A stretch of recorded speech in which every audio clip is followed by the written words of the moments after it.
ঠিক আছে, চলেন। তো আজকে আমাদের টপিকটা হলো ক্রিয়ার কাল। ক্রিয়ার কাল।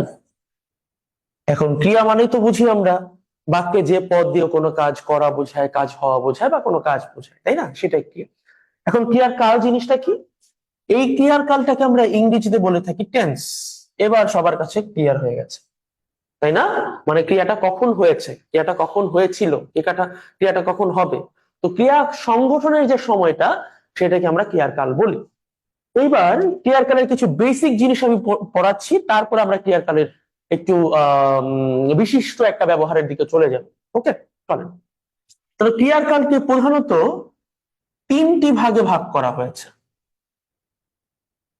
তিনটি ভাগে বিভক্ত। কি কি? এক নম্বর হলো অতীতকাল, দুই হলো বর্তমানকাল, আর তিন হলো ভবিষ্যৎকাল। এগুলো আমরা জানি, বাট স্টিল আপনাদের একটু মনে করিয়ে দিচ্ছি। ওকে, এই অতীত, বর্তমান, ভবিষ্যৎ, এগুলোকে আমরা আবার এক একটাকে চারটা করে ভাগ করেছি। যেমন আমি যদি অতীত কালের আলাপটা করি, আমি আপনাদের একটু ছোট্ট বেসিক কিছু জিনিস পড়িয়ে তারপর সামনে আগাবো। ওকে, এই অতীত কালটাকে আমরা চারটা ভাগে ভাগ করেছি। যেমন এক নম্বরে বলেছি সাধারণ অতীত। মানে সাধারণত কোনো অতীতকালের ক্রিয়া যদি বোঝায় যে আমি কাজটি করলাম, ওকে, আমি কাজটি করেছি, তো এই টাইপের কোনো কিছু যদি হয় যেটা অতীতকালে হয়ে গেছে, তো সেটা বুঝাইলে পরে সেটা সাধারণ অতীত হবে। তারপরে হলো ঘটমান অতীত। এগুলো আপনারা পারেন, বাট স্টিল আপনাদের একটু মনে করিয়ে দিচ্ছি।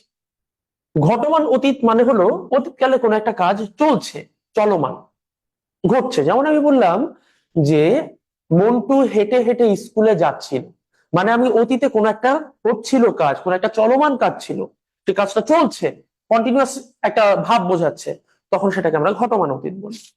তারপরে আছে পুরাঘটিত অতীত। পুরাঘটিত অতীত, পুরাঘটিত অতীত মানে মানে অতীতকালে কোনো একটা কাজ শেষ হয়ে গেছে এমন বুঝাইলে। অতীতকালে কোনো একটা কাজ অলরেডি শেষ হয়ে গেছে। যেমন খাওয়ার পরে, খাওয়ার পরে আমি হোমওয়ার্ক করতে বসেছিলাম, বা আমি খাওয়ার পর হোমওয়ার্ক শেষ করেছিলাম। তার মানে অতীতেই কোনো একটা কাজ শেষ হয়ে গেছে, শুরু হয়ে শেষ হয়ে গেছে, তখন সেটাকে আমরা পুরাঘটিত বলি। ওকে, এবার লাস্ট যে 4 নম্বরটা, সেটাকে আমরা বলি নিত্যবৃত্ত অতীত। নিত্যবৃত্ত অতীত মানে অতীতকালের কোন একটা অভ্যাস। মন্টু রোজ সকালে স্কুলে যেত, দাদু রোজ সকালে এই চেয়ারে বসে পত্রিকা পড়তো, তাহলে এটা অতীতকালের অভ্যাস যদি কখনো বোঝায়, তখন সেটা হবে নিত্যবৃত্ত অতীত। তাহলে আমরা 4টা প্রকার পেলাম। এবার আমরা যদি বর্তমানকে ভাঙি, বর্তমান কাল, বর্তমানকে ভাঙলে সবার শুরুতেই হবে সাধারণ বর্তমান। মানে আমরা বর্তমান কালের কোন একটা সাধারণ বাক্য যদি বলি, ধরেন আমি বলেছি যে আমি তোমাদেরকে পড়াই, আমি লুমিনাসে ক্লাস নিই, তাহলে একটা বর্তমান কালের কোন ঝামেলা ছাড়া সাধারণ একটা বর্তমানের উদাহরণ এইটাই। তো তারপরে আমি বললাম ঘটমান বর্তমান। কেউ কোনো কোশ্চেন করেছেন? মাত্র দেখলাম বোধহয় লেকচার 6 কি হয়েছে? হ্যাঁ, লেকচার 6 হয়েছে। লাস্ট দিন না ক্লাস নিলাম তানজিলা? তানজিলা লাস্ট দিন ক্লাস নিয়েছি। হ্যাঁ, ফ্রাইডে তো হয়েছে, তাই আমি লাস্ট উইকে একটু প্রবলেমের কারণে নিতে পারি না, আমার নেওয়ার কথা ছিল, লাস্ট মোমেন্টে একদম আমাকে চলে যেতে হয়েছিল অফিস থেকে, তো যে কারণে আমি ক্লাস নিতে পারি নাই, তো সেটা আমরা ফ্রাইডেতে নিয়েছি। চলেন, এরপর সাধারণ বর্তমান, ঘটমান বর্তমান, এবার আছে পুরাঘটিত বর্তমান। পুরাঘটিত বর্তমান, ওকে। তো পুরাঘটিত বর্তমানটা কি? পুরাঘটিত বর্তমান হলো মানে বর্তমান কালের কোন একটা কাজ সেটা শেষ হয়ে গেছে, কিন্তু তার রেশ এখনো রয়ে গেছে। যেমন এভাবে বললে পরে বোঝা যায় না। ধরেন আমি একটা বাক্য বললাম যে আমি পেট ভরে ভাত খেয়েছি। এই যে আমি এই বাক্যটা যখন বললাম, আমার খাওয়ার কাজ কিন্তু শেষ, তাই না? কিন্তু এই খাওয়ার রেশটা এখনো আমার মধ্যে রয়ে গেছে, এই কারণে আমি এই কথাটা বলতে পারছি যে আমি পেট ভরে ভাত খেয়েছি, রাইট? আচ্ছা, এবার আপনারা ভাবতে পারেন যে আগেরটাতে কি ছিল, অতীতকালে।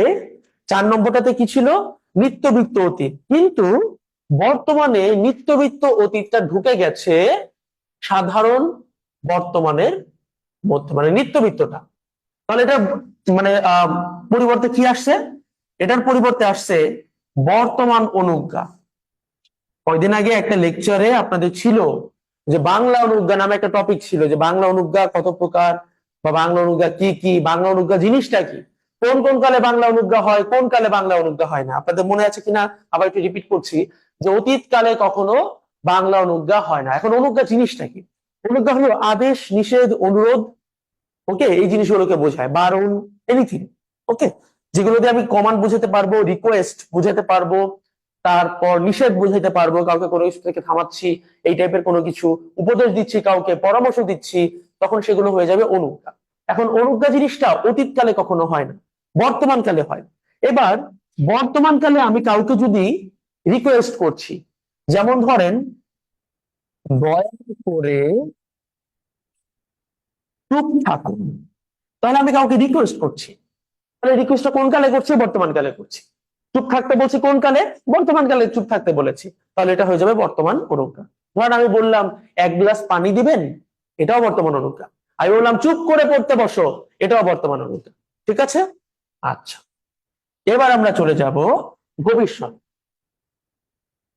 ভবিষ্যৎ আর বর্তমানের মধ্যে অনেক মিল আছে। প্রথম ভবিষ্যৎকে বলা হয় সাধারণ ভবিষ্যৎ, যেমন আমি কাজটি করব, এখনো করি নাই, ভবিষ্যতের কথা। তারপর ধরেন ঘটমান ভবিষ্যৎ। ঘটমান ভবিষ্যৎ কেমনে হয়, মানে কোনো কাজ যদি ভবিষ্যতে করা অবস্থায়, যদি চলমান অবস্থাকে বোঝানো হয়। যেমন ধরেন আমি বললাম যে তুমি তোমার কাজ শেষ করো, আমি আমার কাজ করতে থাকবো, ওকে, আমি এখানে দাঁড়িয়ে থাকবো, ঠিক আছে, আমি অপেক্ষা করতে থাকবো। তাহলে অপেক্ষা করতে থাকবো ভবিষ্যৎকালের কোন একটা চলমান, কোন একটা কন্টিনিউয়াস একটা মানে আহ কোন একটা ভাইব, কোন একটা ফিল বুঝাইছে কাজের, ওকে। এবার ধরেন আমি বললাম পুরাঘটিত ভবিষ্যৎ। পুরাঘটিত ভবিষ্যৎ কি, মানে ভবিষ্যতে কোন একটা কাজ করে থাকবে এরকম, মানে ভবিষ্যতে শেষ করবে, ঠিক আছে, তখন সেটাকে আমরা বলবো পুরাঘটিত ভবিষ্যৎ। এগুলো থেকে কোশ্চেন আসার চান্সেস খুবই কম। আমি একটু পর পড়াবো বিশিষ্ট অর্থ, তখন সেগুলো বেশি ইম্পর্টেন্ট। তাহলে আমরা পেলাম এবার লাস্টে ভবিষ্যৎ অনুজ্ঞা। ভবিষ্যৎ অনুজ্ঞা, যেমন আমি বললাম কাল সবার আগে ক্লাসে আসবে। আমি কাউকে, আমি আমার কোন একটা স্টুডেন্টকে অর্ডার করলাম যে কালকে সবার আগে ক্লাসে আসবে, ওকে। তারপর ধর আমি বললাম কোনো কথা বলবে না, কোনো কথা বলবে না, ওকে। তাহলে এই জিনিসগুলো কি আমি অর্ডার করেছি, বা ধরেন আমি অনুরোধ যদি কখনো বুঝাইলাম, যদি সেটা ভবিষ্যৎ হয় তখন সেটা হবে ভবিষ্যৎ অনুজ্ঞা। এটা আমাদের বেসিক জিনিস, ঠিক আছে। এখন ক্লিয়ার কালে সবচেয়ে বড় ঝামেলাটা হলো, ধরেন আমরা যখন অন্য কোনো একটা টপিক পড়িয়েছি, মাঝে মাঝে সেই টপিকের সিমিলার কোন একটা ইংরেজি প্রতিশব্দ চলে এসেছে, সমার্থক কোন একটা প্রতিশব্দ চলে এসেছে। যেমন ধরেন আমি বাচ্চা পড়ানোর সময় আমরা ভয়েস দিয়ে পড়েছিলাম, আমরা সামনে যখন উক্তি পড়তে যাব তখন ন্যারেশনের কথা বলবো।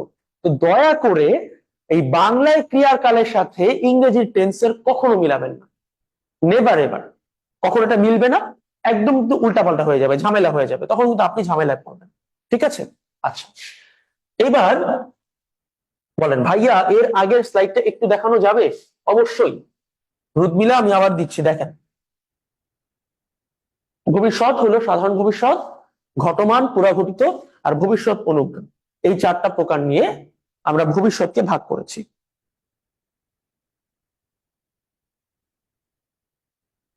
ডান, চলেন এবার আমরা আমাদের যে জিনিসটা সবচেয়ে বেশি দরকার সেটা হলো ক্রিয়ার কালের। ভাইয়া বর্তমান গুলা আরেকবার বুঝাবেন, লাস্টটা বর্তমান গুলা না, চলেন আরেকবার বুঝিয়ে দিই। দেখেন বর্তমান অনুজ্ঞা লাস্টের কথা বলেছি, যে অনুজ্ঞা বলতে কি বোঝায়? আমাদের অর্থ অনুযায়ী বাক্য 7 প্রকার, সেখানে এক ধরনের প্রকার ছিল যে অনুজ্ঞা সূচক বা অনুজ্ঞাবাচক বাক্য, মানে যে বাক্যগুলো দিয়ে আদেশ, নিষেধ, অনুরোধ, উপদেশ, ওকে, এই জিনিসগুলো, পরামর্শ, এই জিনিসগুলো বোঝাবে। ঠিক আছে, তো সেগুলোকে আমরা বলছি অনুজ্ঞা। এবার সেই আদেশটা, সেই নিষেধটা, যে অনুরোধটা যদি বর্তমান কালে হয়, যেমন এক্ষুনি পড়তে বসো, বর্তমান কালের কথা, তাই না? আমি বর্তমান কালে অর্ডার করতেছি, তখন সেটা হয়ে যাবে বর্তমান অনুজ্ঞা। ক্লিয়ার? যে প্রশ্ন করেছিলেন শান জহির। ওকে, চলেন আমরা একটু আগাই। আমি যেটা বলছিলাম যে ক্রিয়ার কাল, ক্রিয়ার কালের বিশিষ্ট ব্যবহার আমাদের লাগবে, খাতায় লিখেন। ক্রিয়ার কালের বিশিষ্ট ব্যবহার, ক্রিয়ার কালের বিশিষ্ট ব্যবহার। এই বিশিষ্ট ব্যবহার জিনিসটা কি? ব্যতিক্রম, মানে যে একটা বাক্যকে দেখে আমার কাছে মনে হতে পারে যে এটা অমুক কাল, বা ইংরেজির সাথে মিলালে যদি আপনার মাথা অটোমেটিক মিলাই ফেলে, মিলাইলে পরে আপনার কাছে মনে হবে যে না, এটা তো এই টেন্স হবে। সেগুলো থেকে ব্যতিক্রম, যেগুলো থেকে আসলে সহজে চেনা যায় না, ধরা যায় না, এবং যেখান থেকে সবচেয়ে বেশি প্রশ্ন আসে, তো সেটাই হইলো ক্রিয়াকালের বিশিষ্ট ব্যবহার। চলেন আমরা 1 নম্বর শুরু করব। লিখেন নিত্য, বৃত্ত, অতীত।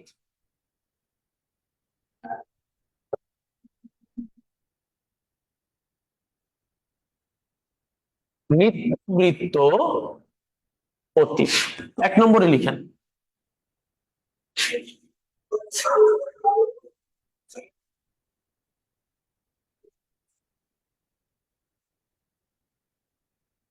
কি অতীত কালের অভ্যাস বোঝায়?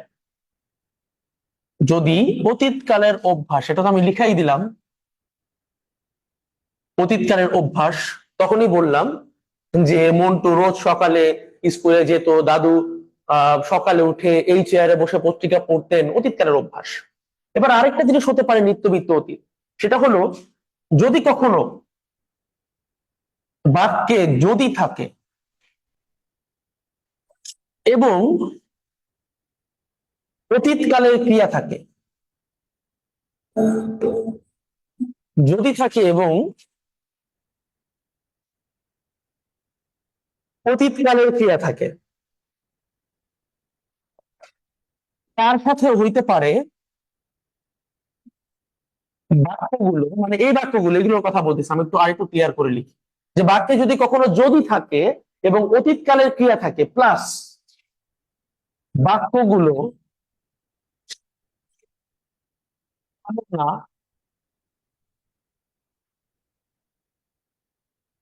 কামনা, সম্ভাবনা, কল্পনা, যদি এগুলো বোঝায়।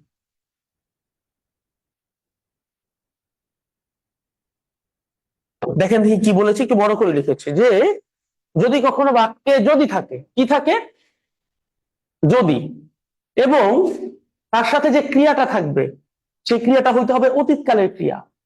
যদি অতীতকালের ক্রিয়া বলি এবং বাক্যে যদি যদি থাকে এবং সেই বাক্যটা দিয়ে যদি কামনা, সম্ভাবনা বা কল্পনা বোঝায়, তখন সেটা টেন্স আমাদেরকে ধরতে হবে, কাল ধরতে হবে নিত্যবৃত্ত অতীত। আমি একটা উদাহরণ দিই।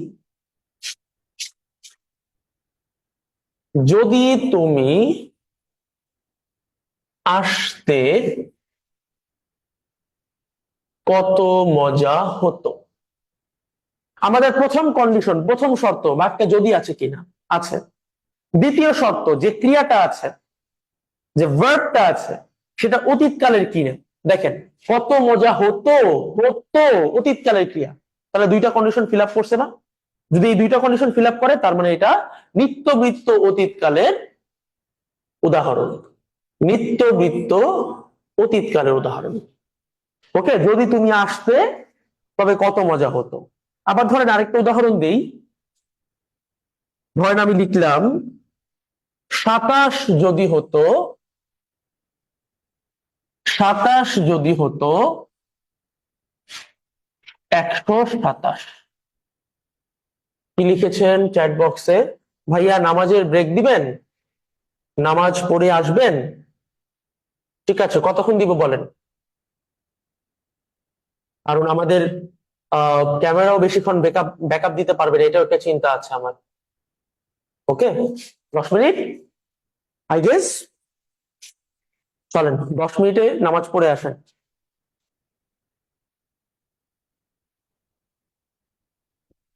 ঠিক আছে, আমি আহ 10 মিনিটে একটা ব্রেক দিচ্ছি। যাদের নামাজ পড়ে আসা দরকার নামাজ পড়ে আসেন, যান।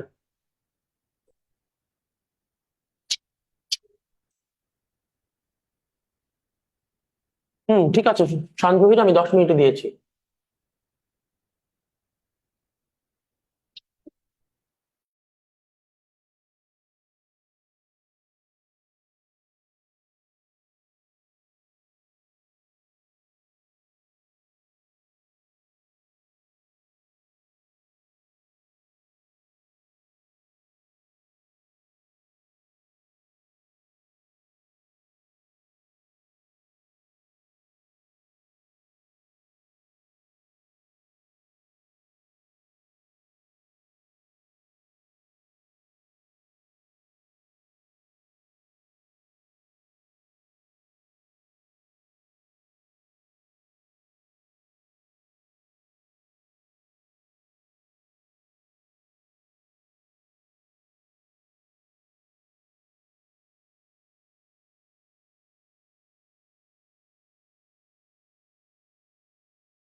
ওকে,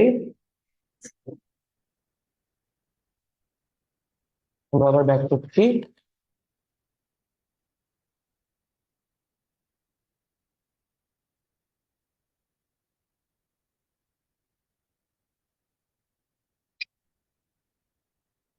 মানে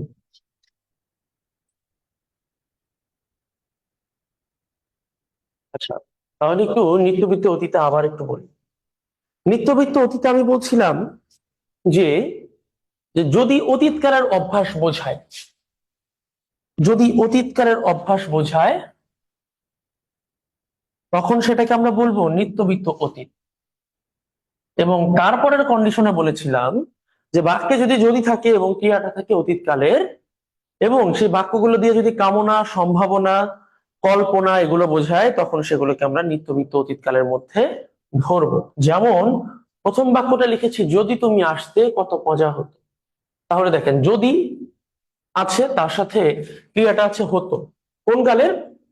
অতীতকালের, এবং এই বাক্যটা দিয়ে একটা কামনা বুঝিয়েছে, যে কারণে এটা হবে নিত্যবৃত্ত অতীত। আবার ধরে এটা বলেছি যে 27 যদি হতো 127, এটা আবার কেমন ধরনের বাক্য? ধরেন আপনি কোন একটা র্যাফেল ড্রতে বসে আছেন, এবার আপনার হাতে যে টিকিটটা আছে র্যাফেল ড্রয়ের, সেই টিকিটের মধ্যে লেখা আছে 127। ওকে, তো তখন আপনার র্যাফেল ড্রতে যিনি কিনা পুরো জিনিসটাকে অর্গানাইজ করছেন, তিনি মাইকে বলছেন যে এখন আমাদের মাঝে প্রথম পুরস্কার যিনি পাবেন তার টিকিট নাম্বার হলো 27। এবার আপনার হাতে আছে কত? 127। এবার আপনি টিকিটের দিকে তাকায় তাকায় বলতেছেন যে 27 যদি হতো 127। ওকে, তো সেই জিনিসটাই বুঝিয়েছে এখানে, যে একটা কোনো ধরনের কল্পনা, কোনো ধরনের একটা কামনা যদি এমন বোঝায়। এবং দেখেন বাক্যে একটা যদি আছে, তার সাথে ক্রিয়া আছে হতো। হতো মানে অতীতকালের ক্রিয়া, বুঝতে পারছি? যেহেতু অতীতকালের ক্রিয়া আছে, যেহেতু যদি আছে, যেহেতু কামনা বা কল্পনা বা সম্ভাবনা বুঝিয়েছে, সেজন্য ক্রিয়াটা হবে অতীত, নিত্যবৃত্ত অতীতকালের। ঠিক আছে? আচ্ছা, এইবার নিত্যবৃত্ত অতীতের পরে আমরা আরেকটা জিনিস দেখি, সেটা হলো সাধারণ অতীত। তাহলে প্রথমটা আমরা করলাম নিত্যবৃত্ত অতীত, এখন আমরা করব সাধারণ অতীত। যদি কোথাও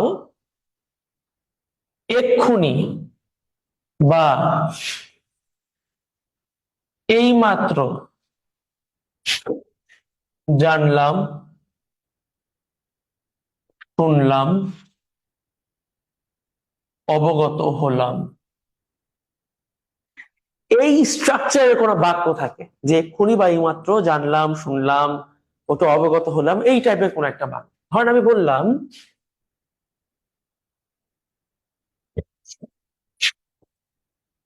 এইমাত্র জানলাম হাসিনা পালিয়ে গেছে। ওকে, তাহলে দেখেন বাক্যের মধ্যে কি আছে? এইমাত্র। বাক্যের মধ্যে কি আছে? জানলাম।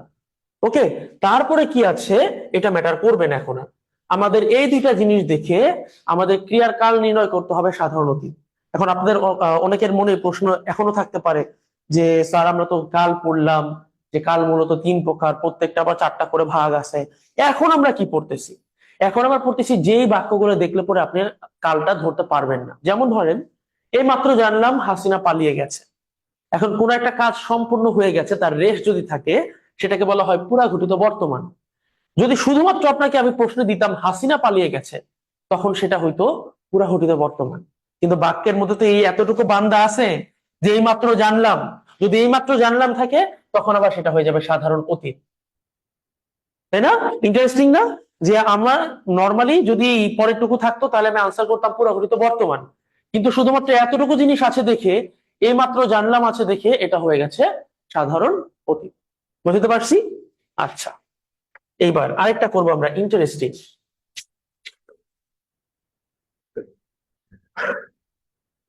তোমার যা ভালো মনে হয়, বা দেখেন যা ভালো মনে করেন, জেনজির ফেভারিট মিম ম্যাটেরিয়াল। ওকে, দেখেন যে ভালো মনে করেন না, আমরা যা বলি এখন মাঝে মাঝে যোগ করি ফ্রেন্ডের সাথে বা যে কোনো জায়গায়, যে তোমার যা ভালো মনে হয় অথবা দেখেন যা ভালো মনে করেন। এইটার পরে যদি আমি চললাম, বিদায় হলাম, এই টাইপের কোনো কিছু বোঝায়, তখন সেটা সাধারণ অতিথি হবে। সাধারণ অতীত, যেমন তোমার যা ভালো মনে হয় করো, তোমার যা ভালো মনে হয় করো, করো, আমি বাড়ি গেলাম। তোমার যা ভালো মনে হয় করো, আমি বাড়ি গেলাম। দেখেন, তোমার যা ভালো মনে হয় করো এটুকু দেখলে পরে আপনার মাথায় আসবে একটা কাল। আমি বাড়ি গেলাম, এটা দেখলে পরে আপনার মাথায় আসবে আরেকটা কাল। রেদার যদি এই স্ট্রাকচারে কোনো একটা বাক্য থাকে, তাহলে সেটার ক্ষেত্রে কালটা হবে সবসময় সাধারণ অতীত। এইটাকেই আমরা বলছি ক্রিয়ার কালের বিশিষ্ট রূপ। ওকে, আচ্ছা, তাহলে ক্রিয়ার কালের বিশিষ্ট রূপ কি? যে যদি কখনো তোমার যা ভালো মনে হয়, তুমি যা ভালো বোঝো, তুমি যা ভালো মনে করো, অথবা দেখেন যা ভালো মনে করেন, এই টাইপের কিছু পরে যদি আমি চললাম, আমি গেলাম, আমি বিদায় হলাম, এই টাইপের কোনো কিছু যদি থাকে, তখন সেটা হয়ে যাবে সাধারণ অতীত।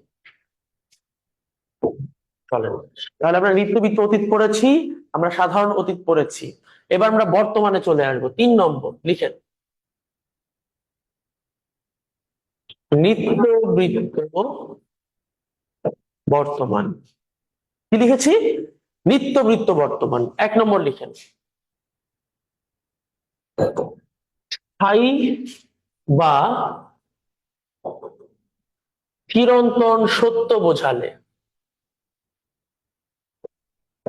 স্থায়ী সত্য। ওকে, যেমন ধরেন আমি বললাম দুইয়ে দুইয়ে 4 হয়। ওকে, দেখেন তো বাক্যটা কি একটা স্থায়ী সত্য না? কখনো কি দুয়ে দুয়ে মিলে 5, 6, 7 এগুলো হতে পারে? পারে না। তাহলে দুয়ে দুয়ে 4 হয়, এটা একটা চিরন্তন সত্য, এটা কি স্থায়ী সত্য। এই স্থায়ী সত্য কখনো পরিবর্তিত হয় না, যে কারণে এটাকে আমরা বলছি নিত্যবৃত্ত বর্তমান। আবার ধরেন আমি বললাম সূর্য পূর্ব দিকে ওঠে, এটাও চিরন্তন সত্য, এটাও হয়ে যাবে নিত্যবৃত্ত বর্তমান। এবার 2 নম্বর নিয়ম, 2 নম্বর নিয়ম লিখেন, যদি কে জানে দিয়ে বাক্য শুরু হয়,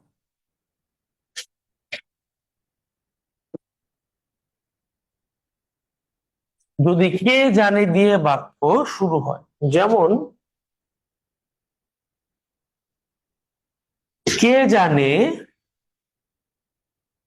ঢাবিতে টিকবো কিনা, কে জানে ঢাবিতে টিকবো কিনা। দেখেন, যদি এতটুকুর দিকে তাকাই, ঢাবিতে টিকবো কিনা, টিকবো ভবিষ্যতের কথা বলা হয়েছে, তাই না? যে ক্রিয়াটা এখনো হয় নাই। তো পরের টুকুর দিকে তাকাইলে পরে আপনি ভবিষ্যতে চলে যাবেন, তাই না? আনসার করবেন ভবিষ্যতের কোন একটা ক্রিয়ার কাল। কিন্তু যেহেতু বাক্যের শুরুতে আছে কে জানে, কে জানে থাকলেই সবসময় হয়ে যাবে নিত্যবৃত্ত বর্তমান। ওকে, তাহলে আবার বলছি, যদি কোনো বাক্যের শুরুতে কে জানে থাকে, তখন সেই বাক্যের কালটা হবে, সেই বাক্যের টেন্সটা হবে নিত্যবৃত্ত বর্তমান কাল। চলেন এবার আমরা লিখি 3 নম্বর,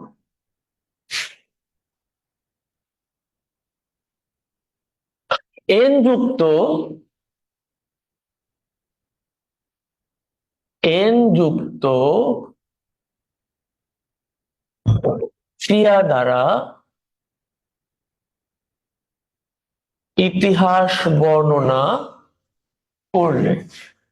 এন যুক্ত ক্রিয়া, যেমন করেন, যেমন বলেন, যেমন যান, তাই না? এন আছে, তাই তো? আচ্ছা, যেমন ধরেন আমি লিখলাম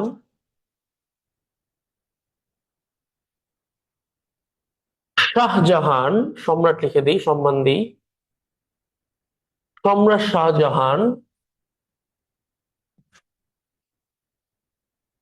তাজমহল নির্মাণ অর এন, দেখেন অর যোগ এন, এন আছে, তো এন যুক্ত কোন একটা ক্রিয়া দিয়ে যদি ইতিহাসকে বোঝানো হয় তখন সেটা হয়ে যাবে নিত্যবৃত্ত বর্তমানের উদাহরণ। নিত্যবৃত্ত বর্তমান, এটার আরেকটা নাম আছে, শুধুমাত্র এইটা, এই নিয়মটার আরেকটা নাম হলো ঐতিহাসিক বর্তমান।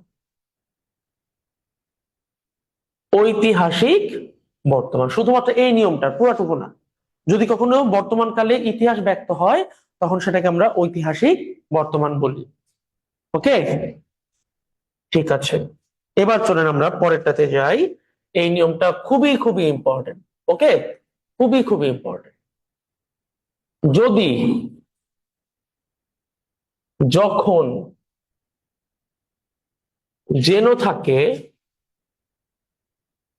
যদি যখন জেনো থাকে কিন্তু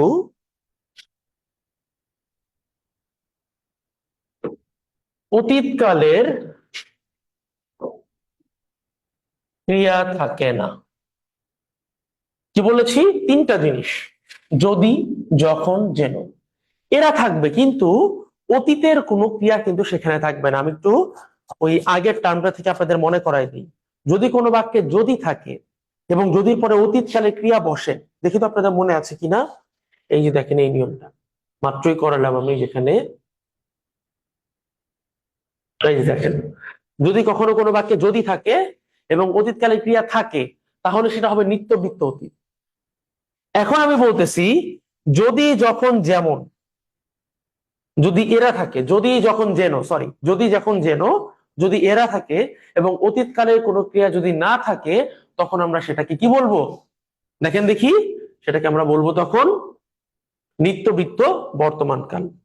দেখেন লিখে দিই, এটা হবে নিত্যবৃত্ত বর্তমান কাল, মনে রাখবেন। যেমন আমি লিখলাম, সে যেন কাল সময় মতো আসে। তাকান কি বলেছি, সে যেন কাল সময় মতো আসে। ওকে, এবার তাকান আমি এই বাক্যে কি দিয়েছি, এই বাক্যে একটা যেন দিয়েছি, রাইট? সে যেন, তাহলে এই যেন দিয়েছি, যেন দেওয়ার পর একটু ক্রিয়ার দিকে তাকান, আসে। যদি আসতো বলতাম তাহলে হয়তো অতীত, যদি আসবে বলতাম তাহলে হয়তো ভবিষ্যৎ। এখানে কি আছে? আসে। যেহেতু এখানে আসে আছে, তার মানে এটা অতীতকালের ক্রিয়া না। তাহলে আমাদের দুইটা কন্ডিশন ফিল আপ করছে, যে যদি, যখন, যেন থাকে এবং অতীতকালের কোনো ক্রিয়া থাকে না তখন সেটাকে আমরা বলি নিত্যবৃত্ত বর্তমান। চলেন আরেকটা উদাহরণ দেই। যদি তুমি পড়ো তবে ঢাবিতে টিকবে।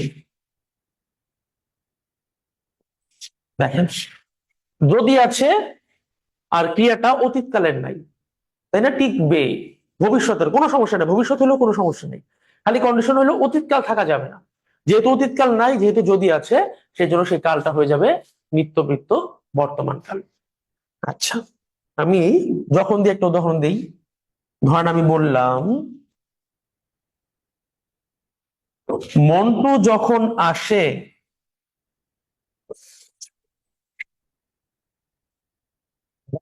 মজা হয়। কি বলেছি? মন্টু যখন আসে দারুণ মজা হয়। মজা হয়, হয় বর্তমান কালের। তাহলে যখন আছে আর বর্তমান কালের ক্রিয়া মানে অতীতকালের ক্রিয়া নাই, তখন সেটা হয়ে যাবে নিত্যবৃত্ত বর্তমান। দেখেন তিনটার উদাহরণ দিয়ে দিয়েছি, যেনর উদাহরণ দিয়েছি, যদির উদাহরণ দিয়েছি, যখনের উদাহরণ দিয়েছি। তিনটা আপনার বোঝানোর জন্য, বোঝার জন্য একদম সহজ হয়ে থাকার কথা। ওকে, তাহলে আমরা নিত্যবৃত্ত বর্তমান করলাম। এবার আমরা করব 4 নম্বরে সাধারণ বর্তমান। সাধারণ বর্তমান লিখেন খাতায়। যদি অনুমতি প্রার্থনা বোঝায়, অনুমতি প্রার্থনা, যেমন ভেতরে আসতে পারি, একটা অনুমতি চেয়েছেন এখানে। আবার ধরেন আপনাদের বাসায়, আপনাদের পাশের বাসার এক আন্টি এসেছে বেড়াতে, আপনার আম্মুর সাথে গল্প করলো অনেকক্ষণ, তারপরে এক সময় আন্টি দাঁড়িয়ে বললেন, যে ভাবি এখন তবে আসি। যখন আমরা বলছি যে এখন তবে আসি, এই এখন তবে আসি, এখন তবে আসি যখন বলছি, এটাতে আসলে কি মিন করছে? সে তো এমনিতেই চলে যেতে পারতো, সে বলতে পারতো আমি যাই, কিন্তু সে বলছে এখন তবে আসি। মানে এই বাক্যের মধ্যে একটা প্রচ্ছন্ন অনুমতি লুকিয়ে আছে, তাই না? আবার ধরেন আমি বললাম যে আমরা কয়েকজন বন্ধু মিলে আড্ডা দিচ্ছি, হঠাৎ করে এক ফ্রেন্ড বললো, মামা এখন তাইলে যাই, তাই না? সে জিজ্ঞেস করলো, তখন আমি বলবো আরে ধুর মামা, একটু পর তো একসাথে চলে যাবো, আর একটু 10 মিনিট থাক তারপরে যা। তার মানে সে অনুমতি চেয়েছে কিন্তু আমরা দেইনি, বাট এটা তো অনুমতি প্রার্থনা, রাইট? যদি কখনো কোনো বাক্যে এমন অনুমতি প্রার্থনা বোঝায়, তখন সেগুলো হবে সাধারণ বর্তমান। এবার 2 নম্বর লিখেন। 2 নম্বরে আছে দেখেছি দ্বারা বাক্য শুরু হলে। দেখেছি দ্বারা বাক্য শুরু হলে, যেমন দেখেছি শিশুটি রোজ রাতে কাঁদে। দেখেন, শিশুটি রোজ রাতে কাঁদে, এতটুকু দেখলে আপনার কাছে মনে হবে কোনো একটা অভ্যাস বুঝাইছে, রাইট?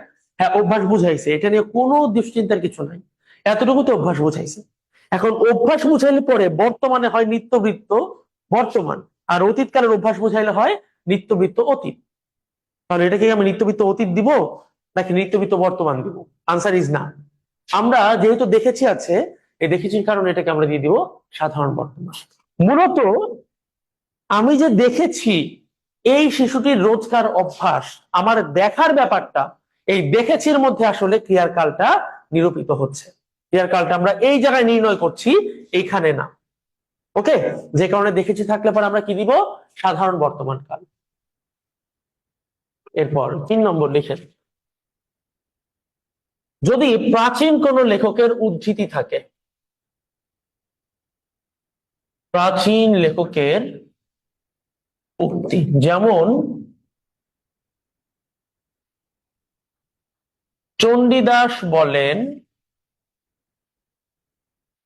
সবার উপরে মানুষ সত্য। দেখেন, তাহলে চণ্ডীদাস কোন একটা প্রাচীন লেখক না, প্রাচীন কালের কোন একটা কথা বলেছিলেন না, লিখেছিলেন না, তখন সেটাকে আমরা সাধারণ বর্তমানের মধ্যে দিয়ে দিব। এবার লিখেন 4 নম্বরটা। এইটা খুবই খুবই ইম্পর্টেন্ট, যদি আমাকে বলেন কোশ্চেন করার জন্য, তাহলে আমি এখান থেকে কোশ্চেন করবো, বিং ভেরি অনেস্ট। আচ্ছা, আমরা একটু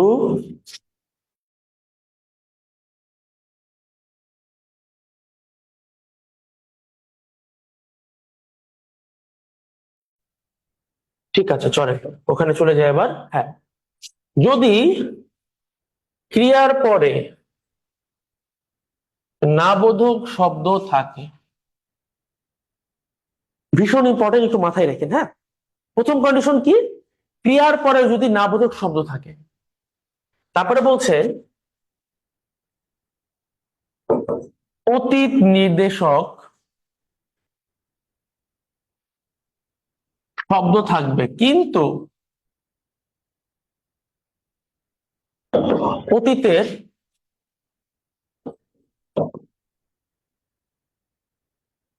ক্রিয়া থাকবে না। এটা খুবই ইন্টারেস্টিং, খুবই ইম্পর্টেন্ট, খুবই কনফিউজিং। ওকে, 3টা জিনিসও বলেছি, খুবই ইন্টারেস্টিং, খুবই ইম্পর্টেন্ট, খুবই কনফিউজিং। কেন, কিভাবে? দেখেন দেখেন, এখানে 3টা কন্ডিশন আছে, 3টা। নাম্বার 1, ক্রিয়ার পরে নাবোধক শব্দ। ক্রিয়ার পরে নাবোধক শব্দ কি হয়? না, নেই, নি, তাই তো? আমি খাইনি, আমি খাই নাই, তাই তো? আমি খাই না। 3 টাইপের ক্রিয়ার পরে নাবোধক শব্দ হতে পারে। তো ক্রিয়া, যে কোনো ক্রিয়ার পরে যদি এরা থাকে, তারপরে বলছি অতীত নির্দেশক শব্দ, এরকম কিছু অতীত বা ভবিষ্যৎ এই টাইপের কিছু শব্দ থাকে। যেমন ধরেন আমি বললাম আগামী, এখন আগামী শব্দটা কি কখনো অতীতকালে যাইতে পারে? না, আগামী শব্দ দিয়ে ভবিষ্যতে বোঝাচ্ছে, তাই তো? আমি বললাম এক্ষুনি, এক্ষুনি মানে এখনই বোঝাচ্ছে, তাই তো? বর্তমান কাল বোঝাচ্ছে। তো যদি ধরেন আমি একটা বাক্য লিখলাম যে মন্টু গত বছর হাটে যায়নি, যেই কারণেই আমরা এই বাংলা ক্রিয়ার কালকে ইংরেজির সাথে মিলাই না, মিলাইতে দেই না, সেটা রিজনটা এখন দেখেন। মন্টু গত বছর হাটে যায়নি, আপনি যদি ইংরেজিতে ট্রান্সলেট করেন, মন্টু ডিডন্ট গো টু হাট last year, right? Didn't go to হাট লাস্ট ইয়ার, তাহলে ডিডন্ট গো এটা হয়ে যাবে পাস্ট ইনডিফিনিট টেন্স, রাইট? কিন্তু আমাদের এইখানে ঝামেলাটা হইল, বাংলা বলছে যে ক্রিয়ার কাল মানে হইল ক্রিয়াটা যখন হয়েছে তখন। এখন মন্টু তো গত বছর হাটে যাই নাই, যে কাজটা অতীতে হয় নাই সেটাকে অতীত কালকে আমরা বলতে পারি। মানে যে কাজটা অতীতে হয় নাই সেটাকে আমরা অতীতকাল বলতে পারবো না, তাই না? কমন সেন্স, লজিক সেখানে। আমাদের এখানে বলছেন যে দেখেন, নিয়মের প্রথম প্রথম শর্ত যে ক্রিয়ার পরে নেতিবাচক শব্দ, যায়ের পরে নি আছে, ডান। এবার বলছে অতীত নির্দেশক শব্দ গত, গত দিয়ে সবসময় অতীত বোঝায়। এবার আমাদেরকে দেখতে হবে এই বাক্যের মধ্যে যে ক্রিয়াটা আছে সেটা অতীত কালের কি। এই দেখেন এখানে লেখা আছে কি যায়, যদি বলতাম যেত বা গিয়েছিল তাহলে অতীত হইতো, কিন্তু যদি যায় বলি যায়টা অতীতকালের ক্রিয়া না, বর্তমানের ক্রিয়া। ঠিক আছে, তাহলে আমাকে তিনটা কন্ডিশন ফিল আপ করা লাগতো। একটা হলো ক্রিয়ার পরে না বুঝে আছে, তারপর হলো অতীত নির্দেশক শব্দ গত আছে, তারপরে বলছে ক্রিয়াটা অতীতকালের হতে পারবে না, হয় নাই। তাহলে এই তিনটা কন্ডিশন যদি ফিল আপ করে সেটাকে আমরা বলি সাধারণ বর্তমান। সাধারণ বর্তমান ভীষণ ভীষণ ইম্পর্টেন্ট, বলে রাখছি। শুধুমাত্র লুমিনাসের পরীক্ষায় না, আপনাদের বিশ্ববিদ্যালয়ের ভর্তি পরীক্ষা তো এটা সামনে চলে আসতে পারে, এত বেশি ইম্পর্টেন্ট। ওকে, চলেন এবার পরেরটাতে যাই। স্ক্রিনশট নেওয়ার হলে 1 সেকেন্ডে নিয়ে ফেলেন। ওকে, এবার আমরা করব ঘটমান বর্তমান। ঘটমান বর্তমান খুবই ছোট্ট একটা টপিক, একদম আমি ছোট করে শেষ করে দিচ্ছি। যদি ভেবো না, চিন্তা করো না, এগুলো থাকে সাথে বাক্যে কাজটি চলমান বোঝায়। কি বলেছি? ভেবো না, চিন্তা করো না, এগুলো বাক্যের মধ্যে আছে। এবার আরেকটা জিনিস দেখতে হবে যে বাক্যের মধ্যে কাজটা চলমান আছে কিনা। যদি এরকম থাকে তখন সেটা হবে ঘটমান বর্তমান। যেমন ভেবো না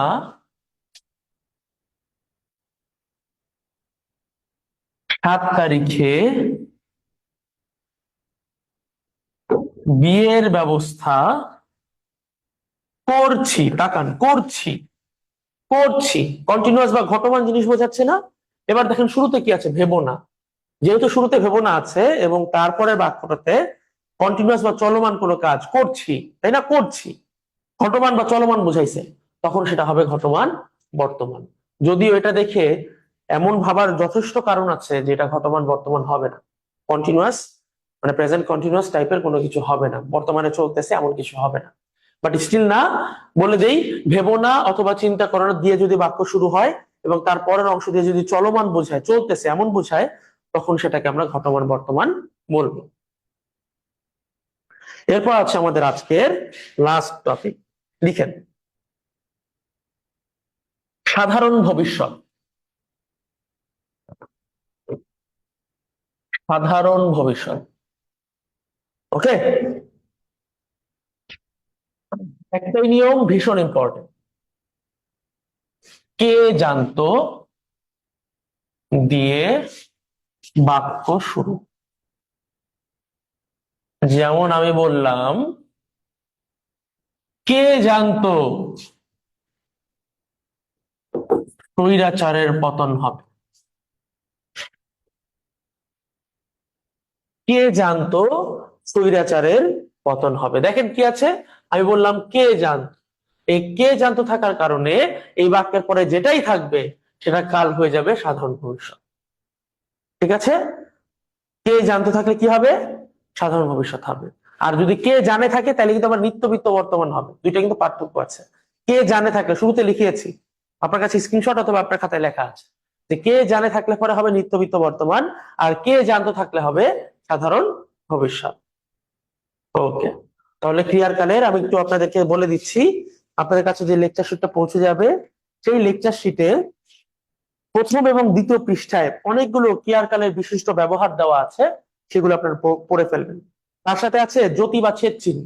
সেই জ্যোতি বা ছেদ চিহ্ন বোঝানোর মতো কিছু নাই, রেদার আপনার মনে রাখার ব্যাপার আছে, যে কোথায় কতটুকু থামতে হবে, কোথায় কতক্ষণ, কোনটা কোন জায়গায় ব্যবহৃত হয়, দুটি বাক্যের মধ্যে যদি অন্বয় সাধন করতে হয় তখন কোনটা বসে, এগুলো আপনারা মুখস্থ করে ফেলবেন। এখানে একটা ছক দেওয়া আছে, ছক থেকে পড়বেন। এবং তারপরে আজকে আমাদের খুবই ইন্টারেস্টিং একটা টপিক আমরা শুরু করতে যাচ্ছি। এই ইন্টারেস্টিং টপিকটা হলো শব্দ, যেখান থেকে প্রায় প্রত্যেক বছরই কোনো না কোনো বিশ্ববিদ্যালয়ে কোনো না কোনো একটা কোশ্চেন চলে আসে। তো এই শব্দকে আমরা নানান টাইপে ভাগ করেছি, নানান শ্রেণীতে, নানান ক্যাটাগরি। ওকে, যেমন ধরেন, যদি আমি অর্থগত দিক বিবেচনা করি,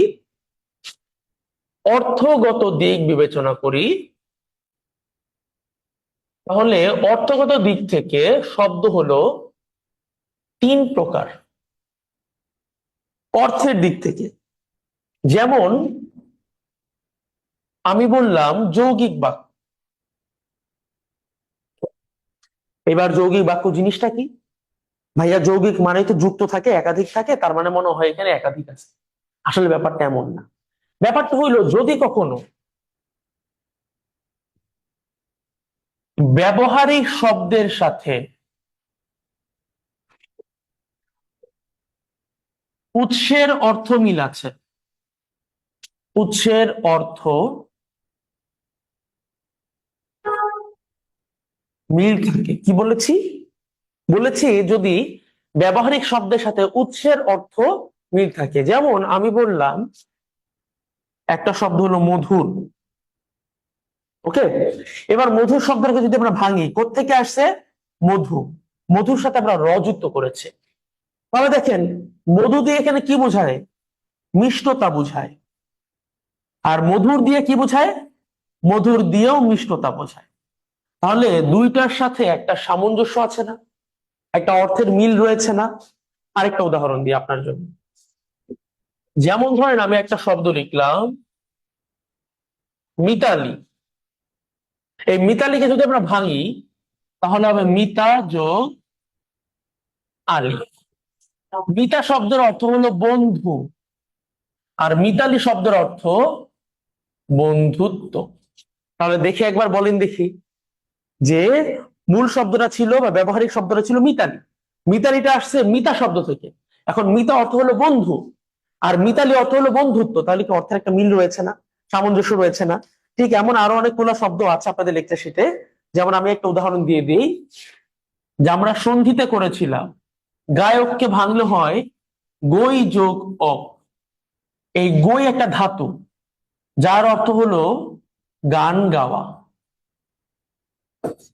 আর গায়ক, গায়কের কাজ কি? গান গাওয়া। তার মানে এই গায়ক শব্দটা যেখান থেকে আসছে সেটার সাথে তার অর্থের মিল আছে। যদি অর্থের মিল থাকে তখন তাকে আমরা বলি যৌগিক শব্দ। এই যেখানে লেখা আছে, যদি অর্থের মিল থাকে তাহলে সেটাকে আমরা যৌগিক বাক্য। এবার 2 নম্বরে যান। 2 নম্বরে আছে রূঢ় শব্দ, ভীষণ ইম্পর্টেন্ট। রূঢ় শব্দ ভীষণ ইম্পর্টেন্ট। লিখেন, ব্যবহারিক শব্দের সাথে উৎসের অর্থের মিল নাই। কি বলেছি? ব্যবহারিক শব্দের সাথে উৎসের অর্থের কোনো মিল নাই।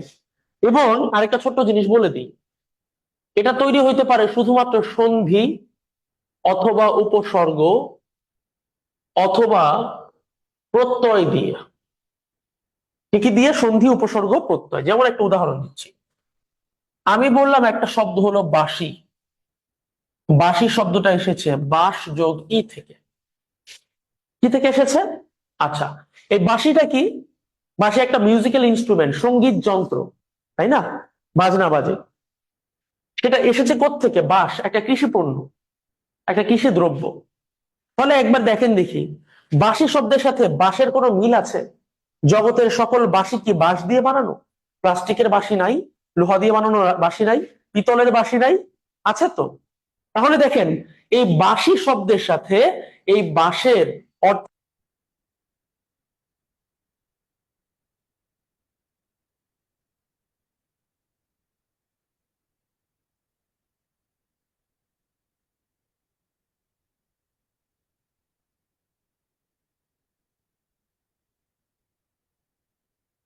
জি,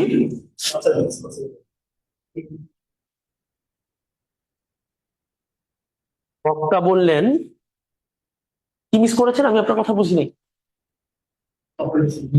আচ্ছা আচ্ছা, আমাকে একটু বলেন দেখি আপনারা কিছু মিস করেছেন কিনা, ক্যামেরাটা বোধহয় বন্ধ হয়ে গেছিল। একটু জানান তো, তাহলে আমি একটু আবার বলবো।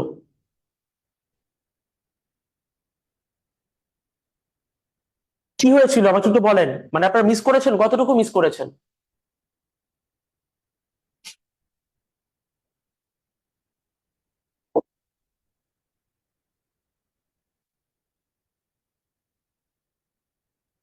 এই বাঁশির লাইনটা, okay, fine fine fine fine fine, চলেন চলেন আমরা একটু বাঁশির লাইনে যাই। দেখেন, আমি বলেছি বাঁশিকে ভাঙলে হয় বাঁশ যোগ ই। তো অর্থগত দিক না চিন্তা করে উৎসগত দিক থেকে বাঁশি শব্দটা কিভাবে তৈরি হলো? বাঁশি শব্দটা তৈরি হয়েছে বাঁশ শব্দের সাথে ই প্রত্যয় যুক্ত। এখন আমার কথা হইলো, যদি কোনো শব্দের উৎসের সাথে মিল না থাকে, শব্দের নিজের যে অর্থ আছে সেটা উৎসের অর্থের সাথে মিল যদি না থাকে, তখন সেটাকে আমরা বলবো রুরু শব্দ বা রুরি শব্দ। রুরি, রুরো বা রুরি, রুরো বা রুরি। হ্যাঁ, সেটাকে আমরা রুরি শব্দ বলতেছি। এখন আমি ভাঙছি বাঁশিকে বাঁশ যোগ ই। এবার আমি কিভাবে চিন্তা করব যে বাঁশি জিনিসটা কি? বাঁশি জিনিসটা একটা সঙ্গীত যন্ত্র, আর বাঁশ কি একটা কৃষি পণ্য। এবার বাঁশির সাথে বাঁশের কি সম্পর্ক? আপনারা বলতে পারেন যে স্যার, বাঁশি তো বাঁশ দিয়ে বানায়, কিন্তু কথা হইলো জগতের সকল বাঁশি কি বাঁশ দিয়ে বানায়? প্লাস্টিক দিয়ে বানানো বাঁশি থাকতে পারে, তারপর লোহা দিয়ে বানানো বাঁশি থাকতে পারে, তাই তো? তার মানে বাঁশি হইতে হইলে সেটা যে বাঁশি হইতে হবে এমন তো কথা নাই। তার মানে বাঁশি শব্দের সাথে বাঁশের কোনো অর্থগত মিল নাই। ঠিক আছে, এবং অর্থগত মিল নাই। তারপরে বললাম যে রস্যই একটা প্রত্যয়, তাহলে প্রত্যয় যেহেতু তৈরি হয়েছে এবং এটার উৎসের সাথে অর্থের মিল নাই, সেজন্য সেটাকে আমরা বলবো রূঢ় শব্দ বা রুড়ি শব্দ। ক্লিয়ার? আরেকটা উদাহরণ দিই। ধরেন আমি লিখলাম হস্তি, ভাঙলে হয় হস্ত যোগ ইন। এখন এই হস্তি মানে হলো হাতি, আর এই হস্ত মানে হলো হাত। এবার বলেন, সেই বিশালকায় প্রাণী হাতির সাথে আমার হাতের নিশ্চয়ই কোনো সম্পর্ক নাই, কিন্তু এই হস্তি শব্দটা হস্ত থেকে এসেছে, হস্ত যোগ ইন। তাহলে হস্ত মানে হলো হাত, হাতের সাথে হাতির কোনো সম্পর্ক নাই, তাই না? একটা হলো আমার দেহের অঙ্গ, আরেকটা একটা বিশাল প্রাণী। তাহলে হস্তি শব্দটা হস্ত থেকে আসলেও মূলত এটার সাথে অর্থের মিল না থাকার কারণে এবং এটা একটা প্রত্যয় সাধিত শব্দ হওয়ার কারণে এটাকে আমরা বলবো রুরো বা রুরি শব্দ। এবার সবাই খাতা নেন, খাতার মধ্যে একটা ছন্দ লিখেন যে বাংলা ভাষায় ব্যবহৃত সবচেয়ে বেশি বা বিগত বছরে যেই প্রশ্নগুলো আসছে সেখান থেকে সবচেয়ে বেশি বা রুরো শব্দ, যে সকল রুরো শব্দ নিয়ে প্রশ্ন আসছে সেগুলোকে আমরা একটা ছন্দে লিখে দিচ্ছি। লিখেন খাতায়।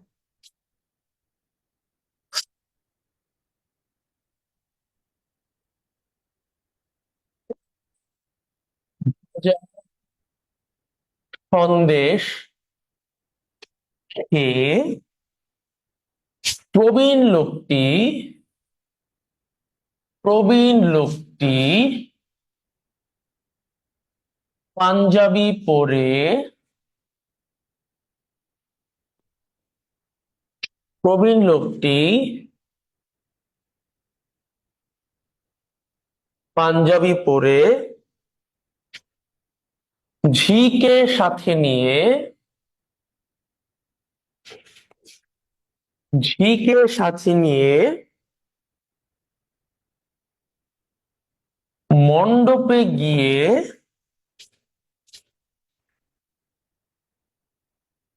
হস্তির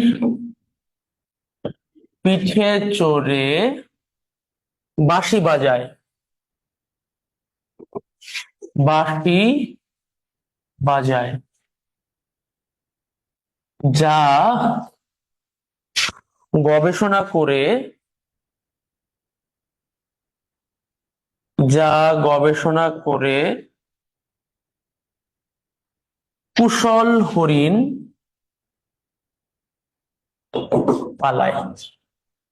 যা গবেষণা করে কুশল হরিণ পালায়। ভাই বুঝলাম না, বুঝাই দিচ্ছি। দেখেন, তেল শব্দটা তৈরি হয়েছে তিল যোগ অ দিয়ে। তেল শব্দটা কি দিয়ে তৈরি হয়েছে? তিল যোগ অ। এখন আপনি বলতে পারেন ভাই কেমনে? প্রকৃতি প্রত্যয়ের নিয়মে। যখন করাবো আগামী লেকচারে তখন দেখবেন। তাহলে দেখেন, তিল যোগ অ হয়ে গেল তেলে, বা সরি তেল। এখন তেল শব্দটা মূলত এসেছিল তিল থেকে। এবার আপনারাই বলেন, জগতের সকল তেল কি তিলের সাথে রিলেটেড? সয়াবিনের তেল আছে, সরিষার তেল আছে, সূর্যমুখীর তেল আছে, অলিভ অয়েল আছে না? তাহলে দেখেন, তেল যে তিল থেকেই আসতে হবে ব্যাপারটা এমন না। এই কারণে তেল একটা রূঢ় বা রূঢ়ি শব্দ। সন্দেশের দিকে তাকান, আমরা সন্ধিতে পড়েছিলাম সমযোগ দেশ, তাই না? সমযোগ দেশ। এবার সমযোগ দেশের মধ্যে মূল শব্দটা কি? দেশ, রাষ্ট্র, কান্ট্রি। এবার বলেন, রাষ্ট্রের সাথে সন্দেশের কোনো সম্পর্ক আছে? সন্দেশ তো একটা ভীষণ রকমের লোভনীয় একটা মিষ্টি, তাই না? আপনার আমার সবার পছন্দ। তাহলে সেই মিষ্টির সাথে দেশের কোনো সম্পর্ক নাই। তাহলে যেখান থেকে আসছে উৎসের সাথে ব্যবহারের অর্থের কোনো মিল নাই। তাহলে এটাও একটা রূঢ়ি শব্দ। প্রবীণ, প্রবীণকে ভাঙলে হয় প্রযোগ বিনিযোগ অ। আপনি ভাবতে পারেন স্যার কেমনে হইল? প্রকৃতি প্রত্যয় নিয়মে হয়েছে। তার প্রযোগ বিনিযোগ অ। এখানে বিনি, বিনি মানে হলো যে, বিনি মানে হলো যে বাঁশি বাজায়, যে বীণা বাজায়, যে ভালো বীণা বাজাতে পারে। তো বীণা বাজানোর যে ক্রিয়াটা, সেটার নাম হলো বিনি। ওকে, ধাতুটা যেটা। তাহলে এটা হলো বিনি। বিনি দিয়ে বোঝানো হচ্ছে যে বাঁশি বাজানো। আর প্রো, প্রো মানে উৎকৃষ্ট রূপে, তাই না? তার মানে বোঝানো হচ্ছে, প্রবীণ শব্দের অর্থ হইলো যে ভালোভাবে বীণা বাজানো। প্রবীণ মানে কি সেটা? প্রবীণ মানে তো বুড়ো। তাহলে দেখেন, ব্যবহারিক অর্থের সাথে উৎসের অর্থের মিল নাই। তাহলে প্রবীণ হবে একটা রূঢ় বা রূঢ়ি শব্দ। এবার দেখেন, আমি বললাম পাঞ্জাবি, কিভাবে হয়েছে? পাঞ্জাব যোগ ই। পাঞ্জাব কিসের নাম? পাঞ্জাব একটা জায়গার নাম। আর পাঞ্জাবি কিসের নাম? পাঞ্জাবি একটা পোশাকের নাম, তাই না? তাহলে পাঞ্জাব থেকে পাঞ্জাবি এসেছে। তাহলে এটার সাথে অর্থের কোনো মিল নাই, যে কারণে এটাকে আমরা রূঢ় শব্দ বা রূঢ়ি শব্দ বলছি। এবার অনেকের মনে এইটা নিয়ে একটু কনফিউশন থাকতে পারে, স্যার ঝিকে তো আর ভাঙা যায় না, কিন্তু ঝিকে ভাঙলে হয় ঝি যোগ অ। মূলত প্রাচীনকালে ঝি শব্দ দিয়ে কন্যাকে বুঝাইতো। ওকে, কি দিয়ে বুঝাইতো? মানে ঝি দিয়ে কি বুঝাইতো? কন্যা বুঝাইতো। তাহলে কন্যার সাথে আমি অ লাগাইছি, ঝি এর সাথে অ হয়ে গেছে এই ঝি। এই ঝি মানে হলো আমাদের হেল্পিং হ্যান্ড। বাসায় যে নারীরা আমাদের আম্মুকে কাজে সাহায্য করেন, তাদেরকে বলা হয় ঝি। ঠিক আছে? আমাদের বাড়িতে যারা কাজ করেন। এখন দেখেন, এই ঝিটা দিয়ে মেইড বোঝাচ্ছে, হেল্পিং হ্যান্ড বোঝাচ্ছে, কিন্তু এটা আসছিল কোন ঝি থেকে? এই ঝি থেকে, যেটার অর্থ কি? কন্যা। তাহলে উৎসগত ভাবে এটার অর্থ ছিল কন্যা, ব্যবহারিক ভাবে হয়ে গেছে দাসী। তাই তো? আচ্ছা, এবার দেখেন মণ্ডপ। মণ্ডপ শব্দটাকে ভাঙলে হয় মণ্ড যোগ অপ। মণ্ড যোগ অপ। এই মণ্ড মানে কি? এই মণ্ড মানে হলো মাথা। তাহলে দেখেন, মণ্ডপ, মণ্ডপের সাথে মাথার কোনো সম্পর্ক আছে? কোনো সম্পর্ক নেই। এবার দেখেন, আমি বললাম হস্তি, হস্তিকে তো ভাঙছি, বাঁশিকেও ভাঙছি। গবেষণা কি একটু দেখেন, সন্ধির নিয়ম পড়ছিলাম। গবেষণা কি? গো যোগ এ সোনা। এই এসোনা অর্থ হইলো খোঁজা, আর গো মানে হইলো গরু। তাহলে গবেষণার আক্ষরিক অর্থ হয় গরু, গরু খোঁজা। তাহলে দেখেন, আক্ষরিক অর্থ মানে বোঝাইছে গরু খোঁজা, কিন্তু গবেষণা, যেটাকে ইংরেজিতে বললে আমরা ভালো বুঝি, রিসার্চ করা না, রিসার্চ। তাহলে দেখেন, ব্যবহারিক অর্থের সাথে উৎসের কোনো মিল নাই। এরপর আছে কুশল। কুশলকে ভাঙলে হয় কুশ যোগ অল। এই কুশ শব্দের অর্থ হইলো ঘাস। কুশ শব্দের অর্থ কি? ঘাস। কিন্তু কুশল মানে কি? কুশল মানে হইলো এই যে একজন আরেকজনকে জিজ্ঞেস করি কি খবর, কেমন আছো, আমি ভালো আছি। তার মানে আমাদের মাঝখানে কুশল বিনিময় হইলো। তাহলে একজন একজনের সৌজন্য যে সাক্ষাৎ, সৌজন্য যে কথা, সেই সৌজন্য কথার মাধ্যমে একজন একজনের হাল হকিকত যে জেনে নেওয়া, সেটাকে আমরা কুশল বলি। কিন্তু কুশল শব্দের আসতে ঘাস থাকে, কোনো মিল আছে? যেহেতু মিল নাই, তার জন্য সেটাকে আমরা বলবো রূঢ় বা রুড়ি শব্দ। এবার হচ্ছে হরিণ।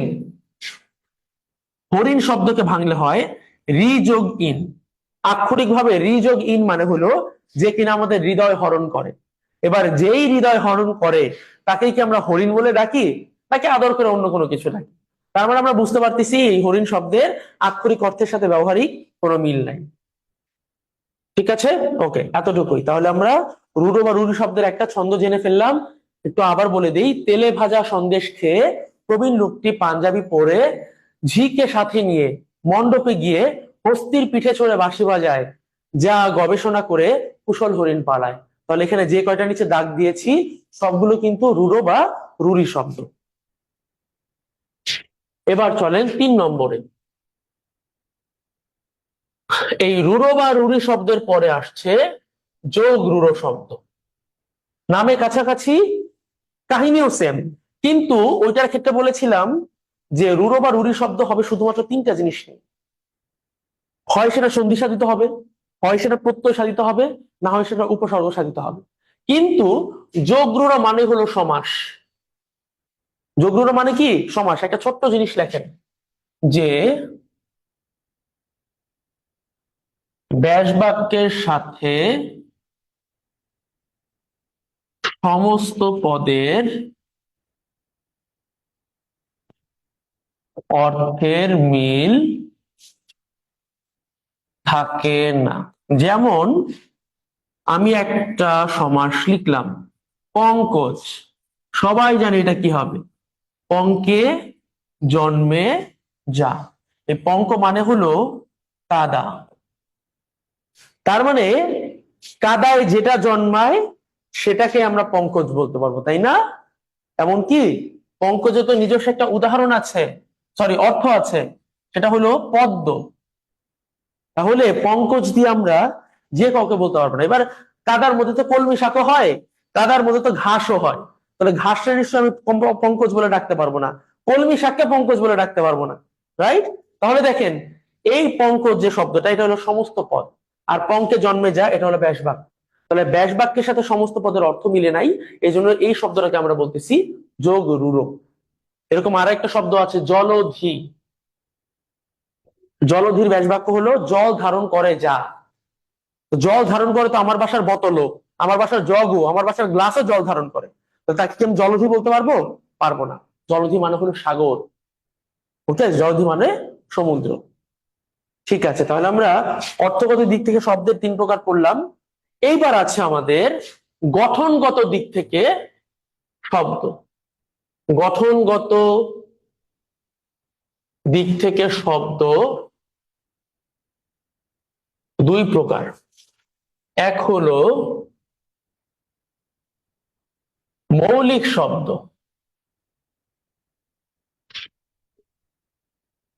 মৌলিক শব্দ।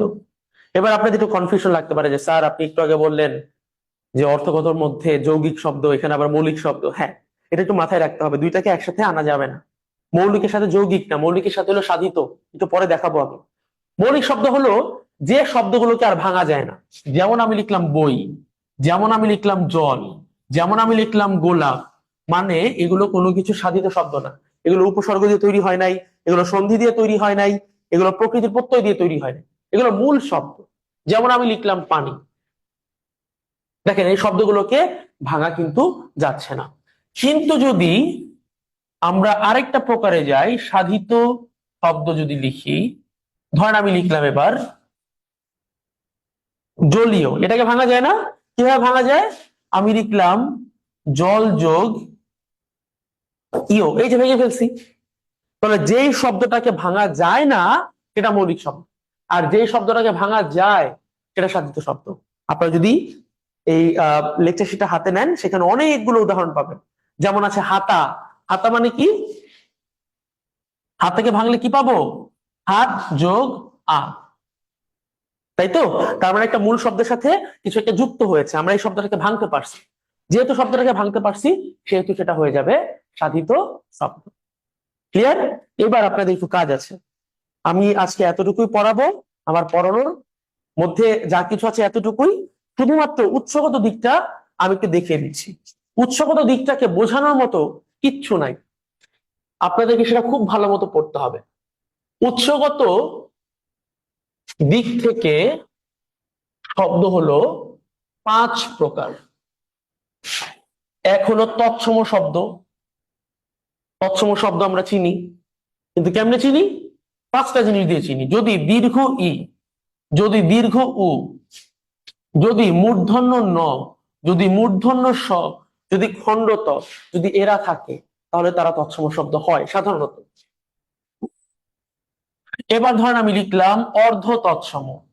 এবার অর্ধ তৎসম মানে কি? আবার আধা সংস্কৃত মানে কি? ধরেন একটা শব্দ ছিল সংস্কৃত ভাষায় জ্যোৎস্না। জ্যোৎস্না, সেই জ্যোৎস্না শব্দটাকে আমরা বাংলায় বানিয়ে ফেলেছি জ্যোৎস্না অথবা জ্যোৎস্না। ওকে, তাহলে দেখেন সংস্কৃত শব্দ বা তৎসম শব্দ ছিল এটা, সেখান থেকে সামান্য পরিবর্তিত হয়েছে। দেখেন মানে আহামরি খুব একটা পরিবর্তন হয়েছে এমন না, খণ্ডতটা বাদ হয়ে গেছে, জফরাটা বাদ হয়ে গেছে, ব্যাস কাহিনী শেষ। তাহলে যদি সামান্য পরিবর্তিত হয় তখন সেগুলোকে আমরা বলি অর্ধ তৎসম শব্দ। যেমন এখানে এখানে নেই, আপনাদের বইয়ের মধ্যে দেওয়া আছে। আমি আরো কয়েকটা উদাহরণ বলি আপনাকে। ধরেন জ্যোৎস্না থেকে জ্যোৎস্না হয়েছে, যেমন কৃষ্ণ থেকে কেষ্ট হয়েছে, যেমন সৃষ্টি থেকে সৃষ্টি হয়েছে, যেমন শ্রাদ্ধ থেকে শ্রাদ্ধ হয়েছে। মানে মানুষের মুখে মুখে যে জিনিসগুলো চেঞ্জ হয়ে যায়। শ্রাদ্ধ থেকে কি হয়েছে? শ্রাদ্ধ। ওকে, এই ধরনের চেঞ্জ যদি যেগুলোতে হয়েছে সেগুলোকে আমরা বলি অর্ধ তৎসম। এবার 3 নম্বরে আছে তদ্ভব। তদ্ভব মানে কি? তদ্ভব মানে হলো সংস্কৃত থেকে উৎপন্ন, সংস্কৃত থেকে আসছে। যেমন ধরেন আমি বললাম সংস্কৃত শব্দ ছিল হস্ত, সেখান থেকে আসছে হাত, তাহলে হাত একটা তদ্ভব শব্দ। যেমন সংস্কৃত শব্দ ছিল হস্তি, হস্তি থেকে আসছে হাতি, হাতি একটা তদ্ভব শব্দ। বুঝতে পারছি? আপনাদের ডুমিনাস বাংলা বইয়ে খুব সুন্দর করে অনেকগুলো তদ্ভব শব্দ দেওয়া আছে, এগুলো আপনাদেরকে মাস্ট করতে হবে, মুখস্থ করতে হবে। এবার একটু ঝামেলা হয়, একটা ঝামেলার কথা বলেছি। তদ্ভব শব্দের আরেক নাম হলো খাঁটি বাংলা, যেটাকে আপনারা মাঝে মাঝে এই দেশি শব্দের সাথে মিলাই ফেলবেন, যেটা কখনোই করা যাবে না। দেশি শব্দ আর খাঁটি বাংলা শব্দ এক না। দেশি শব্দ মানে হলো আমাদের এই অঞ্চলের আদিবাসীদের শব্দ। ওকে, এই অঞ্চলে যারা প্রাচীন সময়ে আদিবাসী ছিলেন সেই আদিবাসীদের শব্দগুলোকে দেশি শব্দ বলা হয়। মূলত কোল কোল শ্রেণীর বা কোল বংশের যে আদিবাসীরা ছিলেন তাদের ভাষাকে আমরা দেশি ভাষা হিসেবে নিয়ে নিয়েছি। যেমন পেট, যেমন উদর, যেমন চুলা, যেমন ডিঙি, যেমন ডোঙা, যেমন টোপর, এই শব্দগুলো দেশি শব্দ। ঠিক আছে? আচ্ছা, এবার 5 নম্বর, 5 নম্বর হলো বিদেশি শব্দ। বিদেশি শব্দ, বিদেশি শব্দ বলতে কি আছে? সংস্কৃত ছাড়া, বাংলা ছাড়া, মানে দেশি ছাড়া জগতে যা কিছু আছে, ফার্সি, ফরাসি, স্প্যানিশ, পর্তুগিজ, তারপর ওলন্দাজ মানে ডাচ, ডাচ ভাষা, তারপর ধরেন হিন্দি, উর্দু, আরবি, ফার্সি, যা কিছু আছে, ইংরেজি, যা কিছু আছে সবগুলো এই বিদেশি শব্দের মধ্যে অন্তর্ভুক্ত। আপনাদের লুমিনাসের বাংলা বইয়ে খুব সুন্দর করে প্রত্যেকটা আলাদা আলাদা ভাষার জন্য, আলাদা আলাদা জিনিসের জন্য ছন্দ বানানো আছে। আপনারা ছন্দগুলো মুখস্থ করবেন, এখান থেকে কিন্তু কোশ্চেন আসে, বোঝার কিছু নাই। জাস্ট ইংরেজি যেমন ভোকাবুলারি আছে ঠিক সেই ভোকাবুলারির মতো। ওকে, এবার বলেন আমাদের স্ক্রিনশট নেওয়ার জন্য সময় দিলে ভালো হয়। রুমাইয়া প্লিজ আমাকে বলবেন কখন। ভাই আমাদের পিডিএফ ঠিক মতো দেওয়া হয় না, কোনটা পিডিএফ দেওয়া হয় না ঠিক মতো আমাকে বলেন তো, কোনটা পিডিএফ দেওয়া হয় না আমাকে জানান।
ওকে, সরি, একটা আর্জেন্ট কল চলে এসেছিল, বলেন আমাকে।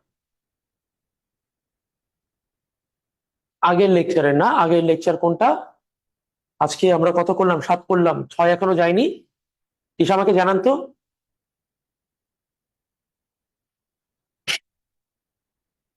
6 নম্বর লেকচার শিট কি এখনো যায় নাই? হ্যাঁ, ক্লাস শেষ। তিশা, ক্লাস শেষ। আমাদের আজকের টপিকের মধ্যে এটাই আছে, আপনারা পিডিএফ পেয়ে যাবেন, তখন দেখবেন। আমরা আজকে টপিকের মধ্যে এতটুকুই করব। আমরা আজকে বাংলা শব্দ করলাম, আমরা ক্রিয়ার কাল শেষ করলাম। আর জ্যোতি চিহ্নটা আপনাদের পড়ার জিনিস না, লেকচার 6 এর পিডিএফ দেয়নি এখনো। আচ্ছা, ঠিক আছে। ওকে, আমি এখনই বলে দিচ্ছি, আপনারা উইদিন হাফ 1 আওয়ার পেয়ে যাবেন। ওকে, আমি অফিসে যেয়ে দিয়ে দিচ্ছি আপনাদের। ওকে, আর কারো কোনো কোয়েশ্চেন? ভাইয়া, আপনার যদি কোনোটাতে স্ক্রিনশট নেওয়ার প্রবলেম থাকে তাহলে আমাকে বলেন, ওই পেজটা বের করি।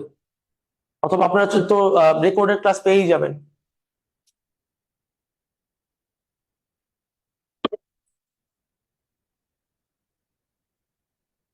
ভাইয়া, কোনো কোয়েশ্চেন্স? ভাইয়া কি আছেন? হ্যাঁ, আছেন।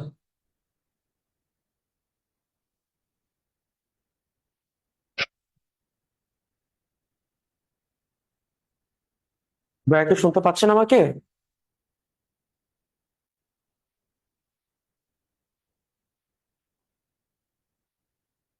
আচ্ছা, ওকে, ফাইন। কারো যদি কোনো কোয়েশ্চেন্স না থাকে আমি ক্লাস এন্ড করে দিচ্ছি এখন। ওকে, আল্লাহ হাফেজ।